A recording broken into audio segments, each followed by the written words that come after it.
Hello guys, welcome to watch together. In a violent nature ఇది ఒక serial killer horror movie. ఈ మూవీని family and కిడ్స్కి అయితే నేను రికమెండ్ చేయను, ఎందుకంటే వైలెన్స్ చాలా ఎక్కువగా ఉంటుంది. ఈ రివ్యూ అయితే completely non spoiler, so watch till the end. ఇక ఈ మూవీ స్టోరీ విషయానికి వస్తే, ఒక group of friends forest camping ట్రిప్కి వెళ్తారు. ఆ ఫ్రెండ్ గ్రూప్లో కొంతమంది ఫారెస్ట్ని ఎక్స్ప్లోర్ చేయడానికి వెళ్తుంటే, ఒక ఓల్డ్ ఫైర్ టవర్ దగ్గర వాళ్ళకి ఒక గ్రేవ్ కనిపిస్తుంది. ఆ గ్రేవ్ దగ్గర ఒక లాకెట్ ఉంటుంది. దానిని తీసుకొని వెళ్ళిపోతారు.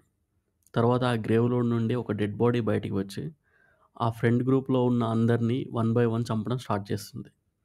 అసలు ఆ కిల్లర్ ఎవరు? ఆ గ్రేవ్‌లోంచి ఎలా బయటికి వచ్చాడు? ఆ లాకెట్‌కి, ఆ కిల్లర్‌కి ఉన్న సంబంధం ఏంటి? అసలు ఆ ఫ్రెండ్స్ గ్రూప్‌లో ఒక్కరైనా ఆ కిల్లర్ నుండి ఎస్కేప్ అయ్యారా లేదా అన్నది ఓవరాల్ స్టోరీ. మనం ఎప్పుడూ చూసే టిపికల్ హారర్ హాలీవుడ్ మూవీస్‌లా కాకుండా, ఈ మూవీ ఒక యూనిక్ స్టైల్ ఆఫ్ మేకింగ్‌తో తీశారు. ఈ స్టోరీ అంతా కిల్లర్ పాయింట్ ఆఫ్ వ్యూలో ఉంటుంది. సింపుల్‌గా చెప్పాలంటే పబ్‌జీలో మన క్యారెక్టర్ పాయింట్ ఆఫ్ వ్యూలో ఉంటుంది. మూవీలో బ్యాక్‌గ్రౌండ్ స్కోర్ కూడా ఉండదు. మోస్ట్ ఆఫ్ ది మూవీ మనం ఆ కిల్లర్‌నే ఫాలో అవుతూ ఉంటాం. కొన్ని సీన్స్‌లో అయితే క్యారెక్టర్స్ ఔట్ ఆఫ్ ది ఫ్రేమ్‌లో ఉంటారు. కానీ మనకు డైలాగ్స్ వినిపిస్తూ ఉంటాయి.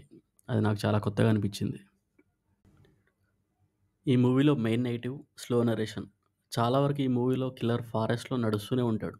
ఆ సీన్స్ మాత్రం కొంచెం బోరింగ్‌గా అనిపిస్తాయి. కానీ మధ్య మధ్యలో వచ్చే ఆ కిల్లింగ్ సీన్స్ మాత్రం చాలా బ్రూటల్‌గా ఉంటాయి. చూడడానికి డిస్టర్బింగ్‌గా ఉంటాయి. ఎట్ ద సేమ్ టైమ్ ఆ కిల్లింగ్ సీన్స్ కూడా స్లోగా అనిపిస్తాయి. ఈ మూవీ చాలా ప్లేసెస్‌లో డెడ్ స్లో ఉంటుంది. కాబట్టి కొంచెం పేషెన్స్‌తో చూడాలి. నాకైతే ఈ మూవీ నచ్చింది. చాలా డిఫరెంట్‌గా అనిపించింది. అండ్ ఆ కిల్లింగ్ సీన్స్ అయితే వెరీ ఇంట్రెస్టింగ్‌గా ఉంటాయి. కిల్లర్ బ్యాక్ స్టోరీ కూడా చాలా నీట్‌గా ఎక్స్‌ప్లెయిన్ చేస్తారు.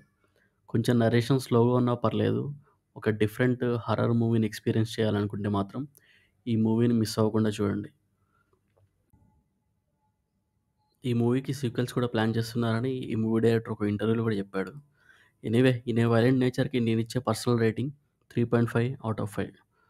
ఈ రివ్యూ మీకు యూజ్‌ఫుల్ అయితే లైక్ చేయండి. అండ్ ఇలాంటి రివ్యూస్ అండ్ రికమెండేషన్స్ కోసం please subscribe to watch together and please share it with your friends.